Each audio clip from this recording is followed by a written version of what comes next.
Welcome students, welcome to ज्ञान wisdom. आज के क्लास में हम डिस्कस करने वाले, इस वीडियो में हम पार्टिकुलरली डिस्कस करने वाले हैं क्लास 11 का जो एग्ज़ाम का जो रूटीन है, डेट शीट जो है उसके बारे में। ठीक है, और ये डेट शीट के ऊपर एक्चुअली लास्ट मैंने आपको डाला था एक नोटिफिकेशन वीडियो। ठीक है, और उसमें आप लोगों ने मुझसे बहुत सारा क्वेश्चन पूछ दिया कि ये फेक है, ये है, वो है, मुझे लगता है फेक है, ऐसा बहुत लोगों ने मैसेज कॉमेंट किया नीचे। ठीक है, तो अभी तो आपका डेट शीट भी आ गया है और हम ये भी चेक कर देंगे कि ऑथेंटिक है या नहीं है। ठीक है, साथ साथ ही चेक हो जाएगा। देखो, सबसे पहले तो हम देख लेते हैं, बाद में मैं आपको चेक करके दिखाता हूँ कि ऑथेंटिक है या नहीं है। एक ही तरीका है इसको चेक करने का और जो मैं आपको बताता हूँ। ठीक है, देखो, सबसे पहली चीज़ तो आपको ये चेक करना चाहिए कि जो आपका गवर्निंग बॉडी है या जो इसके जो अभी हैं, मतलब पंकज बट ठाकुर है ना, जो इसके कंट्रोलर हैं एग्जामिनेशन के AHSCC का, तो उनका यहाँ पर साइन है कि नहीं। तो ये साइन जो है ये ऑथेंटिक साइन है। उसके अलावा बाकी ऐसा कोई चीज़ तो नहीं है जहाँ पे आपको फेक या झूठ चीज़ मिल रहा है, वो देख कर आपको समझ में आ जाएगा कि ये सही है नहीं है। ठीक है, तो हम देख लेते हैं, पहले तो हम रूटीन देख लेते हैं, उसके बाद उसका डिस्कस करेंगे। ये वीडियो इन्फॉर्मेटिव होने वाला है, तो क्लास 11 हो मैथ साइंस सॉरी कॉमर्स से हो, साइंस से हो या फिर आर्ट्स से हो, पूरा देखना। ठीक है, स्किप मत करना, ज़्यादा नहीं, 5-6 मिनट का वीडियो होगा। देखो, May 4 को, ठीक है, ट्यूसडे है, आपका इंग्लिश होगा। ठीक है, और आफ्टरनून में EVS होगा। तो देखो, ये दोनों का दोनों एक साथ आ गया। ठीक है, और यहाँ पे डबल स्टार दिया हुआ है, तो डबल स्टार का मतलब क्या है, नीचे देख लेते हैं। यहाँ पर देखो, तो यहाँ पे डबल स्टार के लिए दिया हुआ है। देखो, examination timing for morning shift 9 to 11। ठीक है, एंड आफ्टरनून शिफ्ट 1:30 से लेकर 3:30 तक है। ठीक है, 30 मार्क्स का, मतलब कि जो 30 मार्क्स के लिए होगा। दूसरा आपको दिया गया है यहाँ पे 1:30 to 3:30 होगा, यहाँ पे 40 मार्क्स के लिए। तो कौन से जगह में 40, कौन से 30 का होता है, वो आपको देख लेना है। तो EVS आई थिंक 30 का ही होता है, मुझे जहाँ तक याद है। तो EVS आपका 30 मार्क्स का रहेगा। EVS में क्या पढ़ना है, तो बेसिकली आसाम के अंदर में एक है HS का बुक है, एक ही बुक है। हाँ, और इसके अलावा आपको यहाँ पे आपको एकदम नॉर्मल क्वेश्चन सब आता है। एनवायरनमेंट क्या होता है, इकोसिस्टम क्या होता है, इकोलॉजी क्या है, ये सब चीज़ इस तरह के क्वेश्चन पूछे जाते हैं। ठीक है, क्या क्या कंपोनेंट्स है एनवायरनमेंट के, और इसके अलावा और इससे रिलेटेड जो भी क्वेश्चन होंगे वो सब रहते हैं। तो इसके लिए आपको बस बुक ले लेना है, 30-40 पेज के आसपास का होगा, बस उसको देख लेना है। आपने ऑलरेडी क्लास 9-10 में जो EVS पढ़ा था उससे रिलेटेड चीज़ से बात है, फूड वे, फूड चेन, यही सब दिया जाता है। ठीक है, इसके अलावा आप चाहो तो प्रीवियस ईयर पेपर्स के लिए थोड़ा सा, अगर प्रीवियस ईयर पेपर में तो अच्छा है, नहीं तो मॉडल से ले लो या कहीं से पेपर देख लो, नेट पे भी आपको मिल ही जाता है, तो उतना देखने से हो जाएगा। ठीक है, देखो, ये जो है ना, ये कंपलसरी पेपर होता है, तो इसको इग्नोर नहीं करना है। मतलब इसमें नहीं जाने से क्या होगा, ऐसा नहीं है। आई नो कि आपके कॉलेजेस में ऐसा पढ़ाया नहीं गया होगा, बहुत सारे कॉलेज में EVS का क्लास ही नहीं होता है। आप लोगों ने ऑलरेडी एक असाइनमेंट दे दिया है, ठीक है, शायद। तो असाइनमेंट आप ऑलरेडी दे चुके हैं, आपको बस क्या करना है, एग्ज़ाम में अपीयर होना है। ठीक है, अगर आप एग्ज़ाम में अपीयर होते हो तो आप यहाँ पे आपको मार्क्स नहीं मिलता है, आपको ग्रेड मिलता है। तो कुछ भी लिखोगे, ग्रेड देकर आपको यहाँ से निकाल देते हैं। कंपलसरी एग्ज़ाम देना है, ये याद रखना। ठीक है, ये ना कि एग्ज़ाम ही ना दो, एग्ज़ाम नहीं दोगे तो गड़बड़। अच्छा, एक और चीज़ है, क्या हमारे पास में 5 के 5 जो 6 सब्जेक्ट हैं, तो 6 के 6 में एग्ज़ाम देना कंपलसरी है। बहुत लोग इको को 4th मान लेते हैं, बहुत लोग ऐसे, अभी तो ऐसा कुछ है नहीं, मगर बहुत लोग मान लेते हैं। तो जिसमें भी आपने ऐसा सोच लिया है, अभी का आपको शायद सिस्टम पता होगा, जिसको पता नहीं मैं एक बार बता देता हूँ। जो मेन सब्जेक्ट है कोर, जैसे कि इंग्लिश हो गया, ठीक है, और MIL जिसका जो है, ठीक है, MIL, ये 2 कोर सब्जेक्ट हैं। ठीक है, ये तो रहेगा ही। बचे हुए जो 4 पेपर हैं, 1, 2, 3, 4, ये जो भी हो, हाँ, या 3, 4, 5, 6, इनमें से जो सबसे घटिया होगा उसको छोड़ दिया जाएगा। फॉर एग्जांपल, मान लो किसी स्टूडेंट का अकाउंट्स में ही सबसे खराब आ गया, तो अकाउंट्स का मार्क्स नहीं ऐड होगा, बाद बाकी तीनों का ऐड होगा। मान लो किसी का ये 3 अच्छा हो गया और ये खराब हो गया 4th, ठीक है, मान लो उसका BST खराब हो गया या फिर बैंकिंग खराब हो गया, कोई भी खराब हो गया, तो उसको इग्नोर किया जाएगा, बाकी तीनों को ऐड किया जाएगा। ठीक है, ये अभी का सिस्टम है। ठीक है, ये इस साल से स्टार्ट हुआ है। तो इसको ध्यान में रखते हुए आपको सारे के सारे एग्जाम्स में आपको अपीयर होना है। ठीक है, ये नहीं कि अगर इस पेपर को मैं पढ़ा नहीं हूँ या मैं नहीं देने वाला हूँ, मैंने नहीं प्रिपेयर किया तो मैं एग्जाम नहीं दूँगा। नहीं, एग्ज़ाम देना है, 1-2 दिन पहले थोड़ा मोड़ा जो भी हो पढ़ लेना, जो हो सकता है लिख कर आना। ठीक है, तो 4 तारीख को आपका इंग्लिश हो जाएगा। देन उसके बाद में जिसका साइंस है, फिजिक्स रहेगा 5 को। ट्यूसडे के बाद में वेडनेसडे बन रहा है, देखो सीक्वेंस मिल रहा होगा, अकाउंटेंसी और पॉलिटिकल साइंस, मतलब आर्ट्स वालों का पोल साइंस होगा। ठीक है, इसके अलावा जियोग्राफी, जियोलॉजी जो लोग लिया आर्ट्स वालों में, उन लोगों को मिलेगा। ठीक है, देन बायोलॉजी, एजुकेशन और बिजनेस स्टडीज़, तो ये हो गया साइंस का, ये हो गया आर्ट्स का, और ये हो गया आपका कॉमर्स वालों का। 6 को हो गया।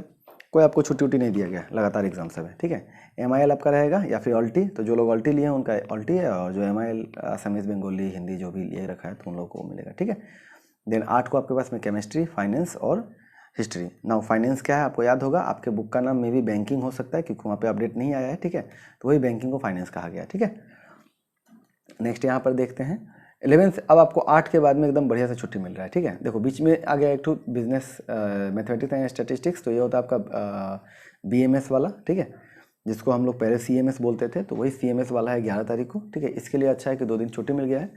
देन मैथमेटिक्स है, साइंस वाला जो लोग मैथमेटिक्स ले रखे हैं उनका, या फिर कॉमर्स में भी बहुत लोग मैथमेटिक्स लेते हैं तो उनके लिए।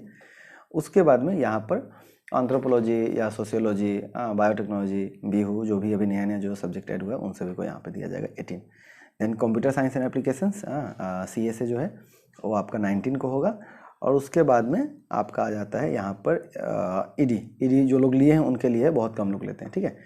अच्छा, कुछ लोगों ने क्या किया, इस बार स्टैटिस्टिक्स भी चूज़ कर लिया है गलती से, तो उसके लिए आपका 28 को होगा, ठीक है। बाद बाकी जो भी है यहाँ पे दे रखा है, ठीक है। तो ये आपका हो गया डेट ना। यहाँ पर देखो MIL के अंदर क्या क्या आएगा, असमीज, बंगाली, बोडो, गारो, हमार, खासी, देन मणिपुर, हिंदी, मिजो, नेपाली, उर्दू, ठीक है। एडवांस जो लैंग्वेज इंक्लूड करता है वही सब रहेगा आपका। म्यूज़िक वाले में ये सब है, ठीक है।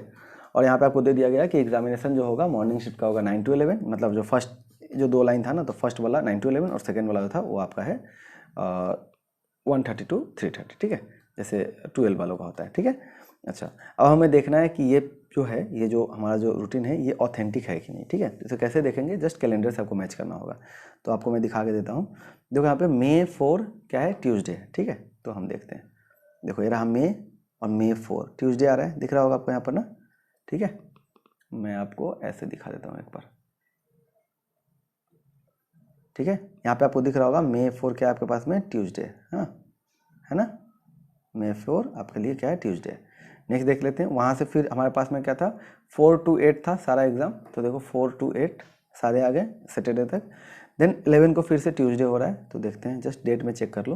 11 में अगेन क्या है, ट्यूसडे आ रहा है, तो करेक्ट है। देन ऐसे ही कोई और एक चेक कर लेते हैं, ठीक है। जैसे मान लो आपके पास में है May 24 मंडे है या नहीं, ठीक है। सो May 24 देखो, May 24 आपके पास में क्या है, मंडे, ठीक है। तो मतलब कि आपका सारा का सारा डेट जो है मैच हो रहा है, हाँ।